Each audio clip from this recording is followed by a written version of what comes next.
J'utilise un collant. C'est bien plus efficace qu'un filtre à café.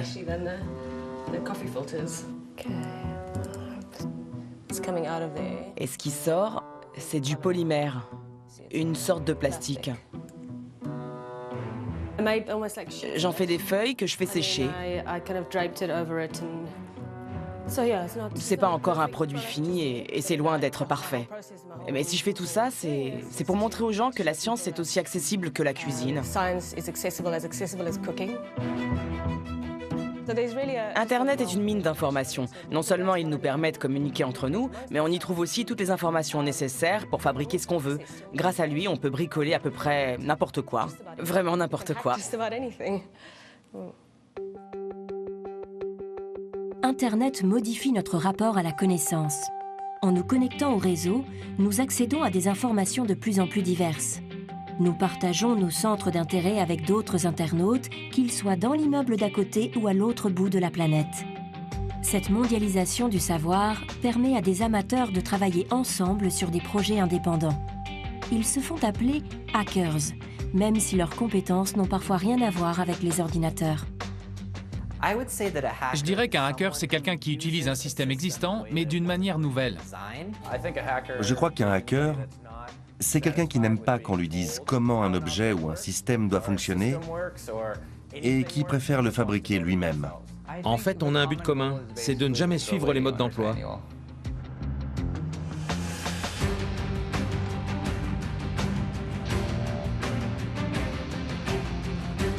Après 40 ans de programmation purement informatique, les hackers partent à l'assaut du monde réel.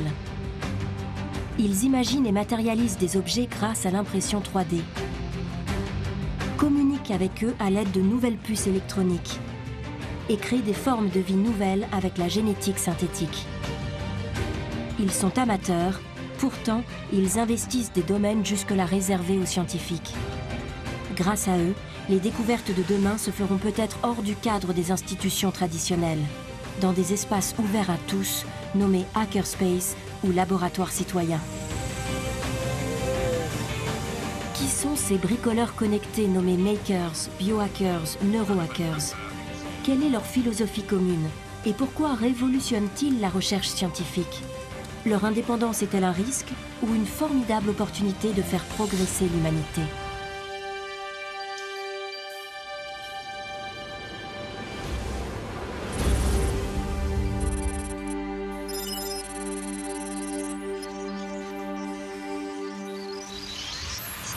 Bonsoir. S'il y a un sujet qui mérite le titre de question de temps, c'est bien celui de l'ordinateur. Grâce à lui, ou à cause de lui, les sociétés modernes sont en train de changer radicalement. L'ordinateur n'est certes pas nouveau. En revanche, sa généralisation, qui a permis de le rendre accessible à tous, est un fait récent et capital. Dans les années 1970, la société voit naître les premiers hackers. Un mot anglais qui signifie bidouilleur ou bricoleur et qui s'applique alors aux passionnés d'informatique.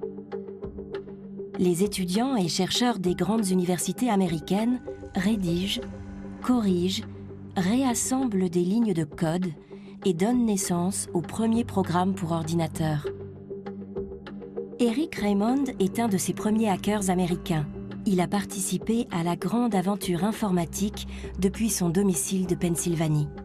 En collaboration avec des milliers d'autres, cet autodidacte a contribué à l'écriture des logiciels libres les plus célèbres, dont le navigateur Internet Netscape, qui deviendra Mozilla, ou encore le système d'exploitation Linux. La façon dont on procédait, c'est que l'un de nous rédigeait un programme et le mettait sur un site FTP. Un autre le téléchargeait et le modifiait, puis renvoyait sa correction à l'auteur d'origine. C'est une façon de prévenir qu'il avait créé une version différente, pour que l'auteur intègre toutes ces différences à la version suivante. On appelle ça un diff. Donc voilà, on était chacun chez soi, mais on se renvoyait des diffs à longueur de journée pour se corriger les uns les autres. Pour partager leurs résultats, les hackers inaugurent les premiers échanges d'informations, d'abord d'ordinateur à ordinateur, puis via des lignes téléphoniques. Ce sont les débuts d'un réseau prometteur nommé Internet. La méthode de travail par correction mutuelle est adoptée par de plus en plus de monde. Eric Raymond lui donne un nom, l'open source ou source apparente. Ça consiste à exposer le code source du logiciel à autant de paires d'yeux, autant de personnes différentes et autant de points de vue différents que possible,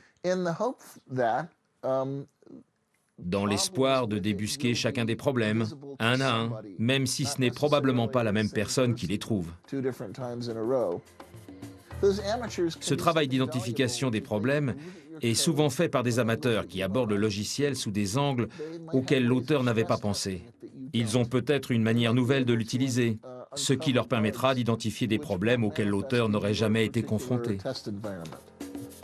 Eric Raymond est une star chez les hackers. Derrière le fonctionnement de quasiment tous nos téléphones et nos ordinateurs, il y a des lignes de code dont il est l'auteur, mais pour lesquelles il n'a jamais touché la moindre rémunération. Quand on est un hacker, on aime programmer et concevoir des choses nouvelles dans le domaine du langage informatique. C'est à la fois gratifiant et addictif. On n'en a jamais vraiment assez. Et c'est encore plus encourageant quand il y a un échange avec les autres membres de la communauté et qu'ils vous critiquent ou vous applaudissent en fonction de vos résultats. Avec le développement d'Internet, des centaines de milliers de hackers ont rejoint le mouvement. Ils contribuent à leur tour à l'écriture de nouveaux programmes. L'open source est devenu plus qu'un mode de travail, un synonyme de transparence et de liberté individuelle. Ceux qui accusent les gouvernements ou les entreprises de vouloir contrôler le réseau brandissent l'open source comme une bannière de ralliement, un moyen de lutter contre les espionnages et les prises d'intérêt illégales. Les grandes corporations font parfois des mauvais choix et refusent d'en sortir. Les réseaux open source sont beaucoup plus souples. Quand quelque chose ne fonctionne pas, ils s'adaptent beaucoup plus vite à la situation. On est dans un processus d'évolution, et l'évolution est désordonnée par définition. Elle ne peut pas être commandée. Il n'y a pas une personne sur un piédestal qui dit à tous les autres « marchez dans cette direction ».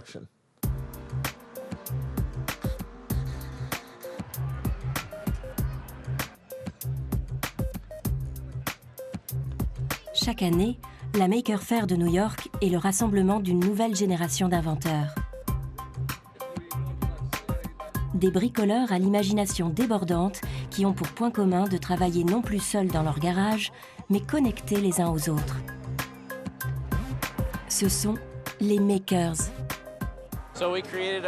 On a fabriqué un nuage, un cloud en anglais, contrôlable depuis le cloud. Grâce à une application qu'on a créée, on peut le faire changer de couleur.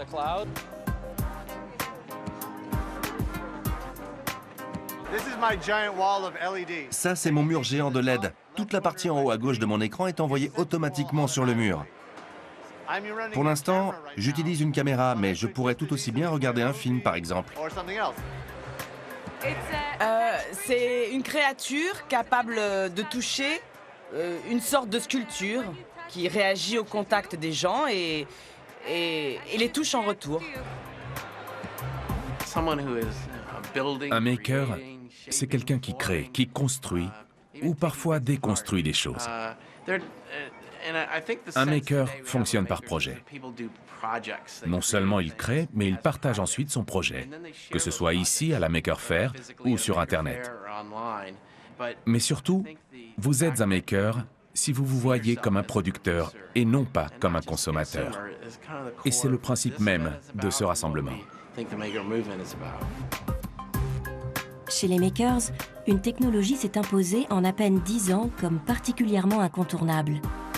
L'impression en 3 dimensions permet de créer et répliquer de vrais objets à partir de simples fichiers numériques. L'impression 3D est apparue à la fin des années 80, je ne sais plus quand exactement, 86 je crois. Elle a été brevetée presque immédiatement, ce qui fait qu'on l'a trouvée que dans certaines universités. On lisait tout plein de choses dessus dans les magazines spécialisés, dans les technologies, mais on se demandait tous quand on pourrait enfin en voir une en vrai. Le seul moyen d'y avoir accès, c'était de travailler pour une grande institution capable de débourser $60 000 pour se la procurer. Et même dans ces cas-là, on ne pouvait pas faire n'importe quoi avec. Alors quand le brevet a expiré, 20 ans plus tard, certaines personnes qui y avaient déjà accès se sont dit « Et si tout le monde pouvait en fabriquer une ?» Cette machine est géniale. C'est une invention aussi révolutionnaire que la presse de Gutenberg. Leur idée, c'était de fabriquer un modèle capable de se répliquer lui-même, c'est-à-dire une imprimante composée elle-même de pièces imprimées en 3D.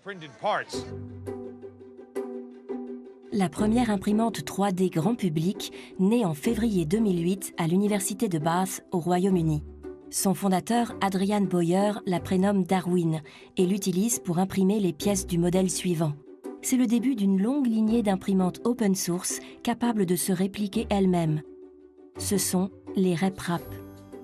Toutes ont le même fonctionnement. Un filament de plastique est descendu dans un embout où il est chauffé pour être fondu. Puis, un mouvement horizontal permet d'imprimer avec ce plastique fondu une forme en 2 dimensions. C'est la première couche de l'impression. La première couche est imprimée sur une plaque en verre. Ce qui est important, c'est que cette première forme adhère bien à la plaque. La couche suivante vient se déposer sur cette première étape et fond dessus. Puis ainsi de suite. Les couches se succèdent jusqu'à ce qu'à la fin, on ait cette forme incroyablement solide et c'est tout. Il n'y a rien de magique dans tout ça.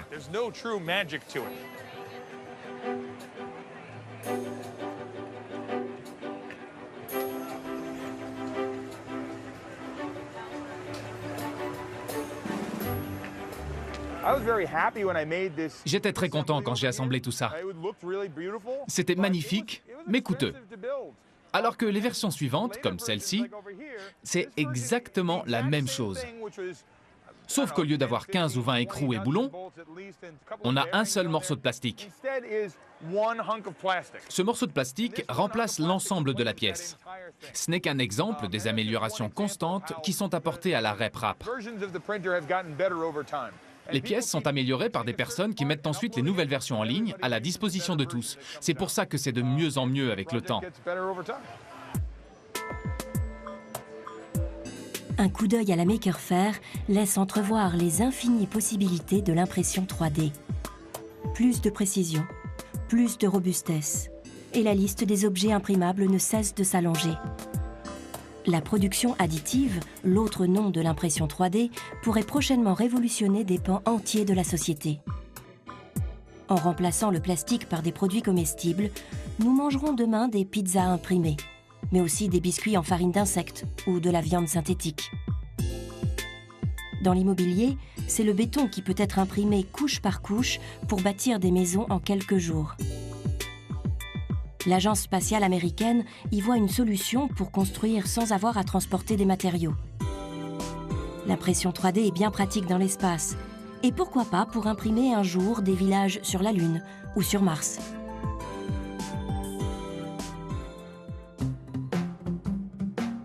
C'est aussi une opportunité pour les pays défavorisés ou dévastés par les catastrophes. De plus en plus d'ONG emportent dans leur bagage des imprimantes 3D. Quand plus rien ne fonctionne, ils les couplent à des panneaux solaires et peuvent produire n'importe quelle pièce mécanique, ou encore du matériel médical adapté à la situation. En Haïti, un des pays les plus pauvres de la planète, l'association Enable imprime des prothèses médicales. Nous pensons que c'est une chance formidable pour les pays en développement parce que c'est une technologie que n'importe qui peut maîtriser facilement. Notre objectif, c'est de leur apporter les imprimantes 3D, mais surtout de leur montrer comment ça marche, pour qu'ils puissent s'en servir tout seuls à terme. Nous ne sommes que des intermédiaires. Nous sommes là pour leur donner les moyens de produire eux-mêmes leurs prothèses. Enable est déjà présente dans plus de 30 pays. Ces prothèses imprimées en 3D sont 100 fois moins chères que les alternatives médicales. Voilà comment ça fonctionne. La prothèse est creuse au milieu. Les premiers patients avec lesquels on a travaillé n'ont plus de doigts. Ils n'ont plus que la paume de la main. Il leur suffit de loger leurs mains dedans et d'attacher la prothèse avec le velcro sur l'intérieur pour qu'elle tienne bien. Quand on plie le poignet, les doigts se plient aussi. Grâce à ce modèle téléchargeable et adaptable à leur taille, plusieurs milliers d'enfants n'ont plus besoin d'attendre la fin de leur croissance. C'est un des nombreux exemples de l'efficacité de cette technologie mise au point par les hackers.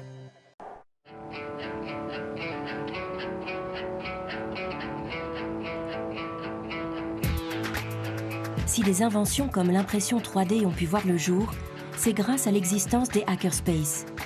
Des espaces partagés où les hackers se retrouvent pour bricoler et avancer sur des projets communs. L'un des plus réputés des États-Unis est à New York. C'est NYC Resistor. Parmi ses fondateurs, il y a Bray Pettis, le Steve Jobs de l'impression 3D. Le lieu est tellement populaire qu'il faut être coopté pour devenir membre et avoir les clés. Ses portes ne s'ouvrent au public que quelques heures par semaine. Les hackers et makers de tous bords viennent y partager les outils et les savoir-faire. Leur discipline de prédilection, l'électronique, avait été rendue inaccessible aux amateurs depuis la miniaturisation progressive des circuits par les firmes informatiques. Une nouvelle vague de composants faciles à utiliser permet désormais à n'importe qui de créer son propre circuit. À Resistor, ils sont tellement populaires qu'ils sont accessibles en distributeur automatique, au même titre que les paquets de chips.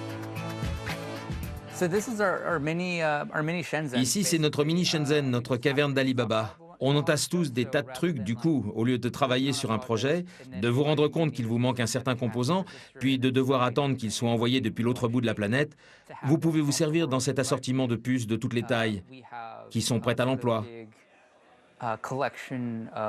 Il y a des servomoteurs, des résistances, des condensateurs, des composants miniatures. On est sûr de trouver notre bonheur. David Huerta a 31 ans. Il est développeur informatique le jour, hacker la nuit et membre de Resistor depuis 5 ans.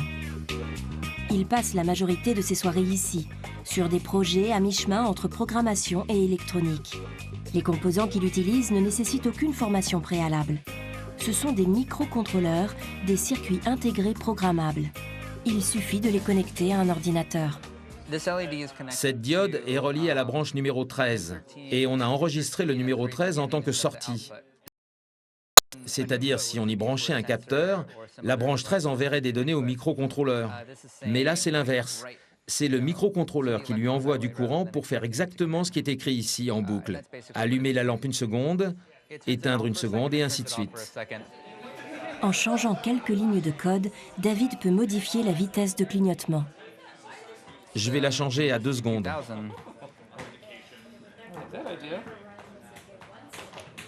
1, 2, 1, 2. Si on n'avait pas la possibilité de changer le code comme ça, il faudrait changer les composants du circuit pour obtenir le même résultat. Mais le microcontrôleur permet d'éviter ça. On peut le programmer pour qu'il remplace lui-même les différents composants. Enfin, plus précisément, pour qu'il accomplisse des choses différentes sans avoir à modifier les pièces du circuit. C'est le microcontrôleur qui fait tout le boulot. Les microcontrôleurs sont des mini-ordinateurs équipés d'un nombre variable de points d'entrée et de sortie. À chaque point d'entrée peut être connecté un capteur, comme un détecteur de mouvement, un micro ou encore un GPS. Leurs données sont transmises au processeur du microcontrôleur qui les transforme en données numériques. Grâce à son programme informatique, il est capable d'interpréter ces données et d'y répondre de façon adaptée par l'un de ses points de sortie. Ce peut être un mouvement de moteur, le clignotement d'une lampe, le déclenchement d'un son, et pourquoi pas les 3 à la fois. La programmation des objets est sans limite. Ce soir, les makers ont connecté un capteur de température à leur microcontrôleur. Une simple pression du doigt et les données enregistrées varient en temps réel. Il y a tout un tas de possibilités. À partir de là, tu peux afficher ces données sur un écran si tu veux. Je peux m'en servir de thermostat chez moi. En fait, tu peux faire ce que tu veux, qui combine les températures ou l'heure. Ou je peux faire un socle pour tasse et connaître la température de mon café.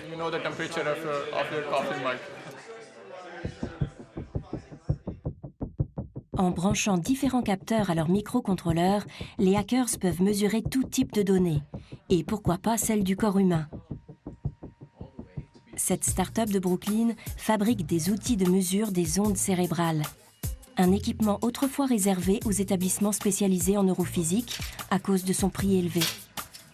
Leur modèle est le plus accessible du marché. Voilà, on a un casque. Et pour cause, le casque est entièrement imprimable. Une fois que le casque est sorti de l'imprimante, on peut y ajouter les autres pièces imprimées. Comme ça. C'est aussi simple que ça. Connor Russomano et son associé ne sont pas neurophysiciens, mais respectivement ingénieurs mécaniques et artistes. Ils s'appuient sur une communauté en ligne de plusieurs centaines de neurohackers. Des passionnés de neurophysique qui participent au financement, mais aussi à la programmation informatique et au design des produits. Prenez par exemple ces serre-câbles en plastique pour tenir les fils. J'ai découvert ça sur cette photo. Depuis, on en met dans tous les kits, parce que c'est vraiment une bonne idée. Le dispositif repose sur un microcontrôleur. Il est relié à 8 électrodes qui peuvent être placées n'importe où sur le crâne ou sur les muscles du corps. Tu es prêt? Oui, ça y est, je suis branché. Ok, cligne des yeux.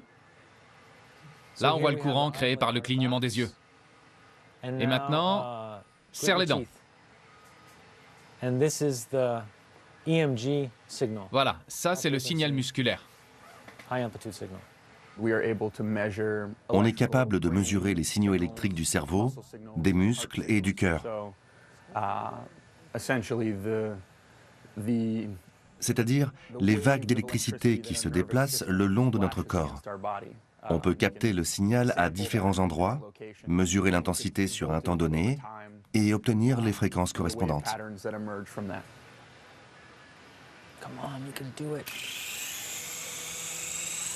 There it is. That's kind of the sweet spot, I think. When you close your eyes, you're Quand on ferme les yeux, le lobe occipital n'a rien à faire. Alors il se met en veille. Et cet état de veille émet des ondes à 10 Hz. C'est ça qu'on appelle les ondes alpha. Regarde là, à 10 Hz, il y a un pic. Ce sont de belles ondes alpha. Les progrès de la connaissance du cerveau pourraient bientôt permettre de faire bouger bien plus qu'un petit hélicoptère. Des handicapés moteurs et des victimes d'attaques cérébrales travaillent déjà avec ces différents modèles de casques pour retrouver un jour leur mobilité perdue. La zone la plus prometteuse pour la recherche est le cortex moteur. Une partie du cerveau située entre nos deux oreilles est responsable des mouvements de notre corps. À chaque zone correspondent les terminaisons nerveuses menant à un organe. Quand nous souhaitons bouger le bras, la zone dédiée au bras envoie un signal électrique qui se transmet aux muscles concernés. De même, pour bouger les doigts, ce sont les zones de la main qui envoient à leur tour un signal. La recherche en neurophysique affine de plus en plus nos connaissances du cortex moteur. À l'avenir, nous serons peut-être capables d'interagir avec des machines. Voilà un exemple de ce qu'on pourrait envisager avec le cortex moteur. On pourrait imaginer un système où la main droite, la main gauche et les pieds seraient reliés à 3 différentes sorties d'un dispositif de contrôle physique ou virtuel. On peut espérer que dans un futur pas trop lointain, nous aurons acquis une meilleure compréhension du fonctionnement de notre cerveau. Mais pour l'instant, on n'en est encore qu'au début.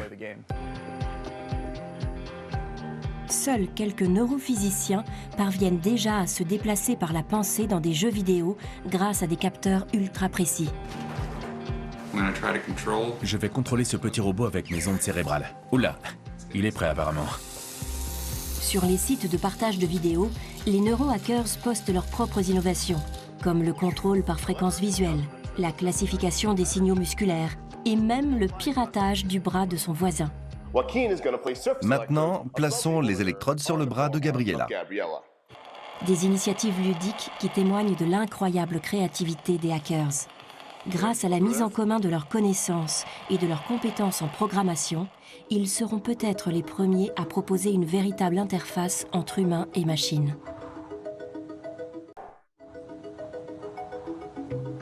Et si les hackers allaient encore plus loin et devenaient capables de programmer non plus des objets, mais des êtres vivants? C'est un des sujets de recherche des biohackers, les hackers du vivant. Des amateurs passionnés de biologie comme Michael Flanagan. Alors que les hackers informatiques rédigent des lignes de code, lui travaille sur un code infiniment plus complexe, qui existe depuis des millions d'années dans chacune de nos cellules. C'est l'ADN. L'ADN regroupe des millions de bases, dont la succession constitue des gènes. Chaque gène est un code de production des protéines nécessaires au fonctionnement des êtres vivants. Mais ces protéines ne sont pas toutes produites en permanence. Pour décider de son expression ou non par la cellule, chaque gène est précédé d'un ou plusieurs promoteurs. Un morceau de code ADN qui sera reconnu par les organismes cellulaires seulement si les conditions sont réunies pour la production de la protéine. Ce peut être une température, un niveau de lumière ou encore un équilibre chimique. Ce code permet à chaque cellule, qui contiennent pourtant le même code ADN, de produire des protéines différentes, adaptées à leurs besoins et leur environnement. Grâce aux progrès récents de la génétique synthétique, il est désormais très facile d'isoler et de reproduire des séquences d'ADN. Il suffit ensuite de les recombiner pour créer de nouveaux gènes. En faisant cela, Michael Flanagan espère associer des promoteurs à des gènes de son choix et ainsi créer des bactéries qui fabriqueront des protéines sur demande.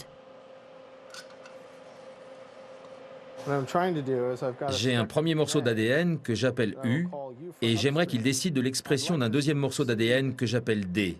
Et je les insère dans un ensemble d'ADN plus grand que j'appelle B comme backbone. Donc ici, le premier morceau de gène, ici le deuxième morceau de gène, le tout inséré dans un plasmide. C'est comme si je prenais 3 pièces de Lego dans 3 kits différents et que je les assemblais les unes aux autres. La première pièce viendrait du château fort, la deuxième du camion de pompiers et la troisième du stade de baseball. Et elles formeraient toutes les trois un objet jamais créé auparavant. Pour introduire les nouveaux gènes dans une bactérie, les biohackers utilisent des boucles d'ADN indépendantes appelées plasmides. Ce sont des morceaux d'ADN assez compacts pour passer au travers de la membrane de la cellule par une simple modification de l'équilibre chimique. Les biohackers y intègrent les différentes parties de leur gène et soudent le tout à l'aide d'enzymes. Puis ils refont passer le plasmide modifié à l'intérieur de la cellule. Ce nouveau gène sera traité au même titre que les autres plasmides et un jour transformé en protéines. Michael Flanagan est le premier biohacker à avoir créé des photographies bactériennes. Il a modifié des bactéries E. coli, comme nous en avons des millions dans notre système digestif, pour les rendre réactives à la lumière. Celles qui sont exposées à une lumière verte produisent un pigment noir. Au bout de quelques heures, elles dessineront l'équivalent d'une photo sur la boîte de pétri. Nous avons récupéré un gène de photosensibilité présent dans les cyanobactéries. Ce sont les bactéries qui flottent à la surface des étangs et attendent que le soleil se lève. Ce gène, prélevé chez ce premier type de bactérie, on va le mettre dans un organisme totalement différent pour lui permettre de réaliser des choses qui auraient été complètement impossibles avant. Il va être capable de détecter une lumière d'une couleur précise et de réagir en disant « Ok, je reçois ce type de lumière, je dois exprimer un gène qui va me permettre de produire une certaine protéine. » Dans notre cas, cette protéine est un peu spéciale, car elle va digérer l'aliment qui se trouve dans la boîte de pétri, et cela va produire un pigment noir. C'est ce pigment qu'on voit dans la photo finale. La photo bactérienne n'est qu'une première étape. En modifiant génétiquement des cellules de levure, les biohackers parviennent déjà à produire des arômes comme la vanille ou des molécules psychoactives comme le THC du cannabis. Au lieu de devoir récolter des hectares de plantes, nous pourrons bientôt produire ces précieuses molécules sur demande par une programmation génétique de quelques cellules. Le laboratoire où opère Michael Flanagan est situé en plein centre de Brooklyn. GenSpace est un laboratoire citoyen fondé en 2010. Un espace de liberté où scientifiques, hackers et étudiants viennent travailler ensemble sur des projets de biotechnologie. On a initié plusieurs centaines de personnes à la biotechnologie et à la génétique synthétique depuis le début. C'est un peu comme un club de gym, même si j'aime pas trop cette comparaison. Pour 100 $ par mois, vous avez les clés du local et vous pouvez vous servir dans les boîtes de pétri, les pipettes, les gants, etc. L'idée, c'est qu'on veut abolir toute barrière à l'entrée et être accessible à tous. Est-ce que ça vous intéresse de faire ça chez vous? Très bien, ça va être intéressant. On va remplacer ce produit par du sel de table iodé.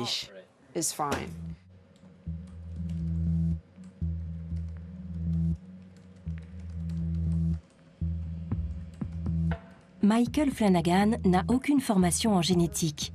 Il est ingénieur en mécanique et a notamment travaillé pour la NASA. Il doit ses connaissances en biologie à des forums et des sites de biohackers, sur lesquels l'intégralité du génome de la bactérie E. coli est disponible. N'importe qui peut effectuer des recherches parmi les 4,6 millions de bases, puis commander n'importe quelle séquence.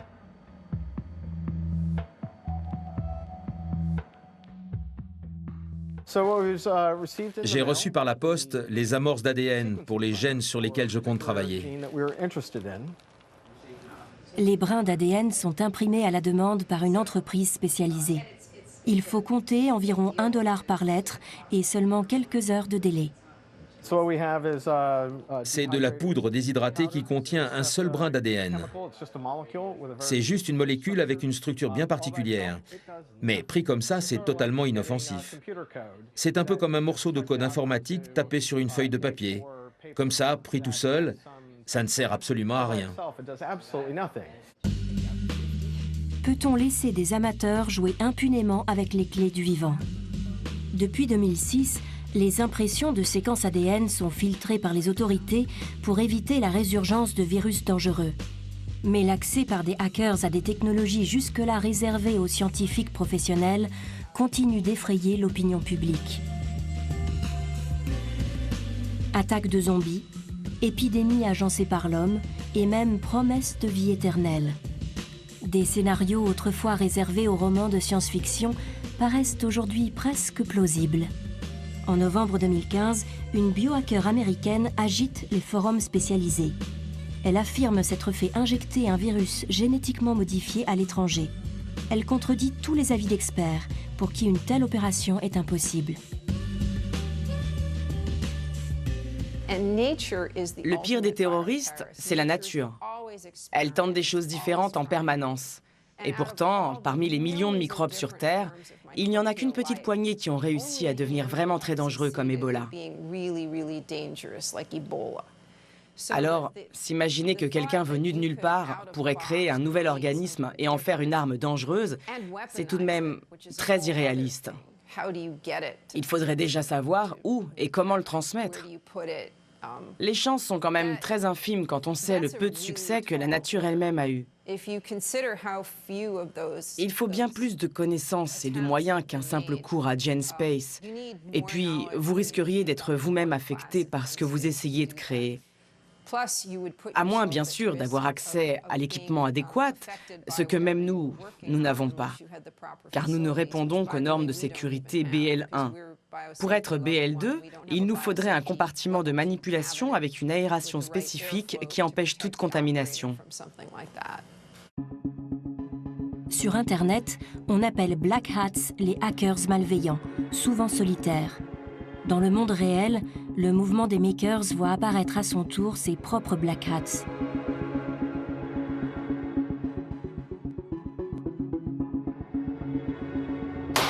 Leurs inventions sont non seulement potentiellement dangereuses, voire mortelles, elles sont en plus accessibles à tous et réplicables par n'importe qui. Faut-il interdire certaines technologies au public et limiter la progression des hackers? Comment identifier les potentiels terroristes quand leurs recettes sont disponibles en ligne en quelques clics? Depuis 2001, le FBI a mis en place une division des armes de destruction massive. L'agent spécial Edward Yu dirige une équipe composée de scientifiques et d'anciens hackers.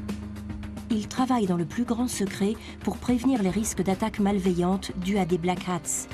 Mais ils ont aussi une activité connue de tous, la collaboration avec les hackerspaces et laboratoires amateurs. Le mouvement s'accélère incroyablement vite. C'est pourquoi nous devons approcher ces communautés aujourd'hui sans attendre qu'il soit trop tard. C'est pile le bon moment. On peut encore les influencer, les éduquer et leur donner des moyens supplémentaires. Si nous faisons bien notre travail, ce sont eux qui seront en position d'identifier les risques et les conséquences qui viennent avec chaque avancée scientifique.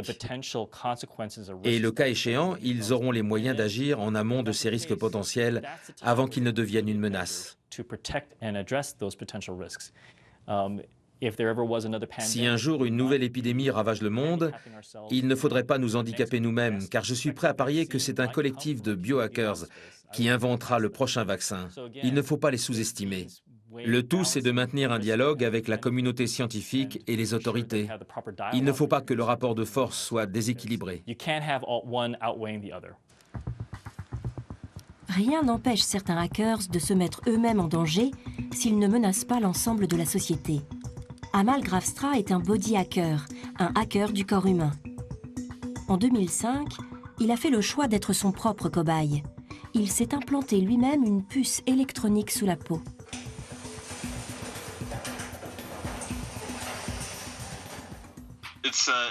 Si j'appuie sur ma main comme ça, on la voit. Mais sinon, c'est assez discret. Je voulais quelque chose d'assez simple, facile à faire. Je voulais une puce telle que celle qui existe déjà pour les animaux depuis des dizaines d'années et qui me servirait à ouvrir des portes ou autre chose. Ça ne me paraissait pas très difficile à faire. La technologie RFID, ou radio-identification, était jusque-là réservée au comptage du bétail ou des containers. C'est un simple code-barre électronique reconnu par des capteurs configurés à l'avance. De plus en plus de hackers s'implantent ce genre de puce pour éviter le piratage de leur ordinateur. Ils sont ainsi les seuls à pouvoir se connecter. De nos jours, les gens ont des pacemakers, des stimulateurs connectés au cerveau, des pompes à insuline dans le dos. Tous ces trucs de cyborg sont désormais possibles. Moi, je prends quelque chose qui existe et je le mets dans ma main. Ce qui se passe aujourd'hui, c'est une évolution sociale. Au fond, je crois que nous sommes en train de vivre un basculement profond dans notre façon de considérer la technologie. Cette réaction sociale de peur et d'appréhension envers le body hacking est peu à peu en train de disparaître.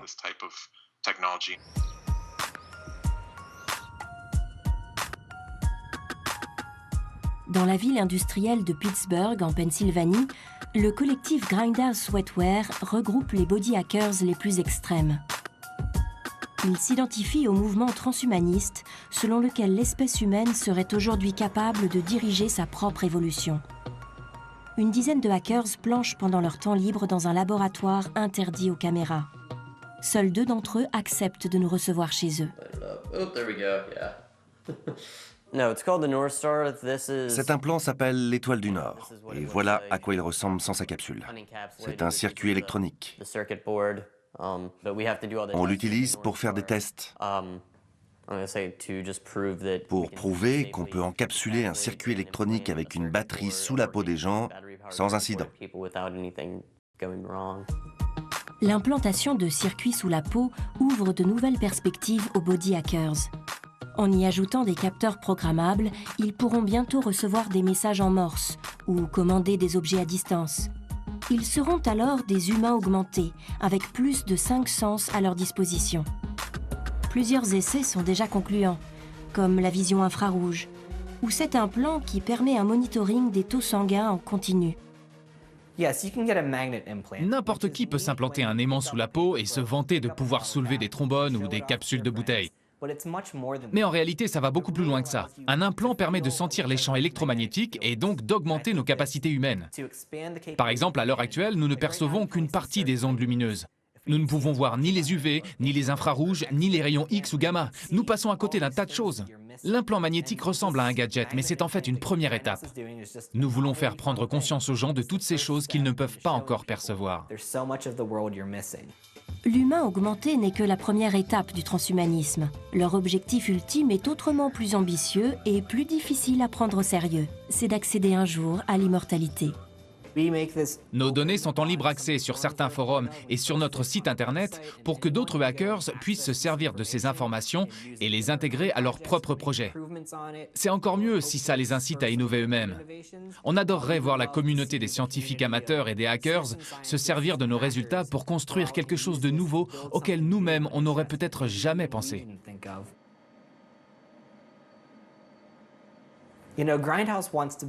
Notre collectif travaille sur un organe artificiel qui permettrait à nos cœurs ou à nos reins de ne jamais défaillir, ou à nos cerveaux de transmettre leurs données à des ordinateurs pour finalement devenir immortels un jour.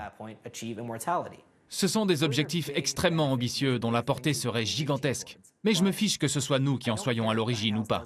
J'espère que quelqu'un y arrivera. C'est pour ça qu'on est open source. On travaille sur un cœur, d'autres mecs travaillent sur des cœurs. Alors partageons nos données pour créer un cœur qui aidera l'humanité tout entière. Je me fiche que quelqu'un d'autre se fasse des millions de dollars avec. Tout ce que je veux, c'est un cœur qui fonctionne éternellement.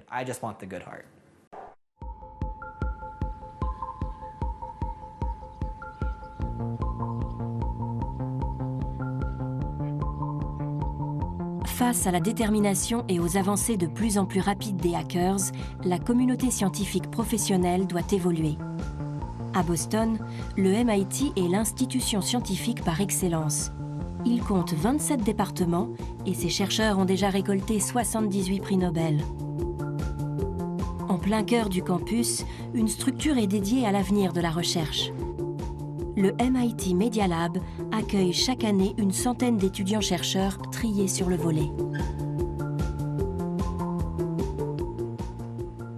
Le Media Lab accueille les vilains petits canards, ceux qui ne rentrent pas dans les cases, qui ne sont ni ingénieurs électroniques, ni biologistes, ni informaticiens, mais qui sont un peu tout ça à la fois. Ils se sentent chez eux ici, au Media Lab. Ces personnalités uniques renouvellent la recherche scientifique. Ici, on prend en compte le fait que l'information est disponible à de plus en plus de gens grâce à Internet. Traditionnellement, la science avance par des publications dans des journaux scientifiques, lues seulement par des scientifiques. Mais maintenant, il y a des gens qui sautent toutes ces étapes et disent, comme je l'ai fait, voilà ce que j'ai découvert, allez-y, servez-vous, construisez de nouvelles choses avec. Et tout ça accélère le rythme de la recherche. Ce qui est nouveau ici, c'est cette ouverture et ce partage d'informations qui est traditionnellement associé aux hackers ou tout simplement aux gens plus débrouillards que les autres.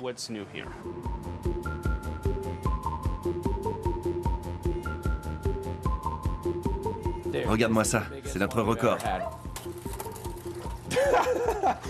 Il est tellement énorme. Le Food Computer est une des innovations récentes du Media Lab. Ce qui ressemble à une simple serre pourrait bientôt révolutionner l'agriculture.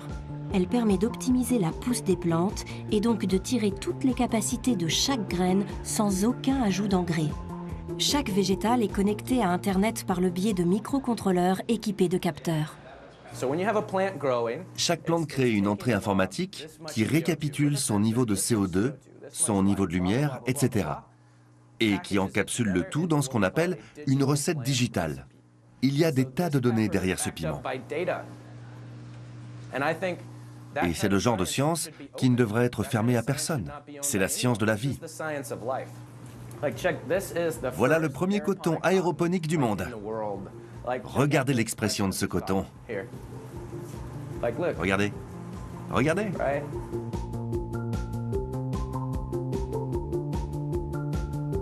Le Food Computer n'est pas réservé au monde scientifique. Il est intégralement conçu pour être construit par des amateurs. N'importe quel internaute peut assembler le même pour quelques centaines d'euros.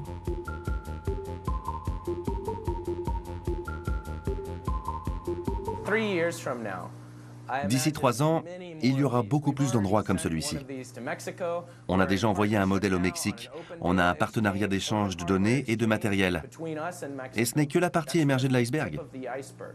L'idée, c'est qu'ils s'en construisent un peu partout dans le monde et que ces différents food computers partagent leurs récoltes, mais aussi leurs recettes, pour que finalement, plutôt que de transporter physiquement des produits, on envoie des données informatiques. Le projet de Caleb Harper démontre qu'un nouveau type de recherche scientifique est possible. Une recherche au croisement de plusieurs disciplines, qui s'appuie sur les résultats de milliers d'amateurs volontaires et non plus uniquement sur ceux des scientifiques. Quand je vois le fonctionnement de l'agriculture en milieu contrôlé, c'est le domaine dans lequel je travaille, je me rends compte que les gens ne partagent pas l'information. Ils la cadenassent derrière la propriété intellectuelle ou des barrières disciplinaires. Mais moi je pense qu'on peut aller plus vite. Regardez ce que les hackers ont été capables de bâtir avec Internet. Linux, Mozilla, regardez tous ces progrès qui ont lieu parce que plein de cerveaux se sont penchés sur un même outil pour innover. C'est ça que je veux faire avec l'Open Agriculture.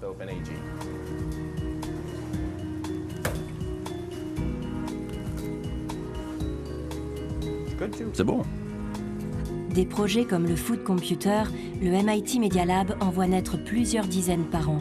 La plupart d'entre eux sont open source et viennent s'ajouter aux milliers d'autres idées des hackers sur Internet.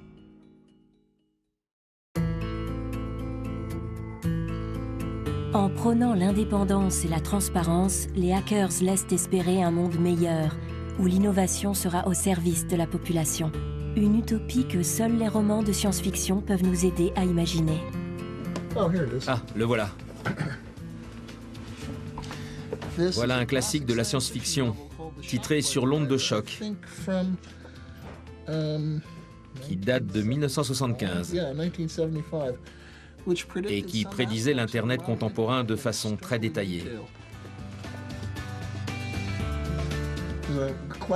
Il y a aussi cette nouvelle de 1947, Un logique nommé Joe, dans laquelle l'auteur anticipe les répercussions des moteurs de recherche basés sur les liens hypertextes, comme Google. Vous vous rendez compte, en 1947. Avec la généralisation d'Internet, le principe de l'open source se déclinera peut-être au reste de la société, avec des conséquences potentiellement aussi importantes que l'apparition du capitalisme au XIXe siècle. On n'est qu'au tout début du mouvement. Les makers et hackers du monde réel sont aujourd'hui dans la position des hackers informatiques en 1983-84, quand la culture était encore en gestation. On ne connaît pas encore la grande découverte qui accélérera les choses, c'est-à-dire l'équivalent de Linux à l'époque. Tout le monde sait qu'on y est presque, mais personne ne l'a encore trouvé. Dans les allées de la Maker Faire se cache peut-être un découvreur qui changera durablement nos vies ou notre façon de voir le monde. Je déteste les questions sur l'avenir, parce que je pense que d'une certaine façon, nous les makers, nous vivons déjà dans le futur. J'espère simplement que notre communauté restera fidèle à ses principes à mesure qu'elle grossira. Les hackers ne se posent pas de questions sur l'avenir. Toute leur énergie, ils la mettent au service de leur projet, idée après idée.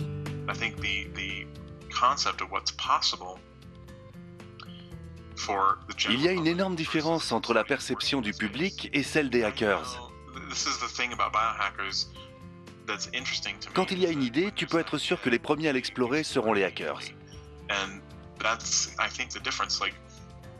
Si dans quelques années, quelqu'un a une idée et dit « on pourrait faire une interface entre cerveau et ordinateur qui serait nouvelle pour telle et telle raison », les premiers à tenter le coup seront les biohackers. Le public mettra sans doute 50 ans avant d'en entendre parler et plus encore avant de l'accepter. C'est ce qui me plaît avec les hackers. Prenez l'électricité par exemple. Il était une fois Benjamin Franklin qui faisait voler un cerf-volant avec une clé au bout d'un fil.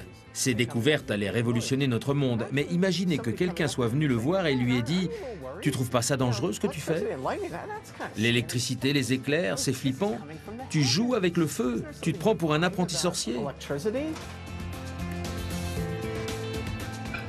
Je crois que Benjamin Franklin aurait répondu « Attends, j'essaie de faire voler un cerf-volant. Et ça, c'est une simple clé. Les risques dont tu parles existeront peut-être un jour, mais là, on est en 1752. Et c'est déjà pas gagné pour mon expérience. Toute technologie doit être envisagée avec ses opportunités et ses risques.